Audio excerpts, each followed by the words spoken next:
ഇതുവരെയും കേരളത്തിൽ ഭരണരംഗത്ത് നടന്നിട്ടില്ലാത്ത തരത്തിലുള്ള ഒരു ഇടപെടലാണ് ഏറ്റവും അടിസ്ഥാന തലത്തിൽ നടന്നിട്ടുള്ളത്.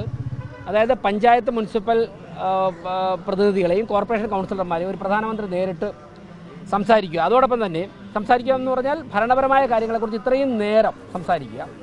അതിനുശേഷം പ്രധാനമന്ത്രി തന്നെ ഇടപെട്ട് ഈ ജനപ്രതിനിധികളൊക്കെ തന്നെ വിവിധ കോർപ്പറേഷനിലേക്ക് മുനിസിപ്പാലിറ്റികളിലേക്ക് അയക്കുകയാണ്.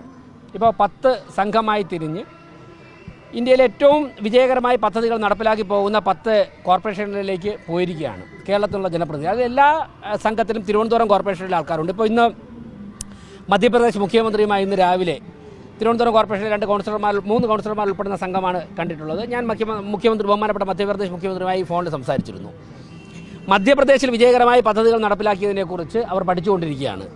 അതോടൊപ്പം തന്നെ ഫരീദാബാദ് കോർപ്പറേഷനിൽ ഇപ്പോൾ അവിടുത്തെ മേയറുടെ അധ്യക്ഷതയിൽ മീറ്റിംഗ് നടക്കുകയാണ്.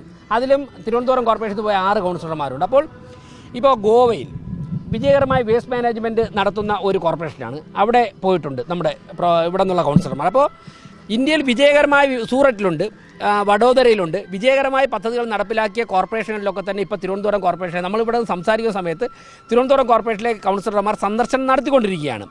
ഓരോ പദ്ധതികളുടെയും മുഴുവൻ വിവരങ്ങളും അവർ ശേഖരിക്കുന്നുണ്ട്. അതിൻ്റെ വീഡിയോ അതെങ്ങനെയാണ് പ്രവർത്തിക്കുന്നതെന്നുള്ള വീഡിയോ റെക്കോർഡ് ചെയ്യുന്നുണ്ട്.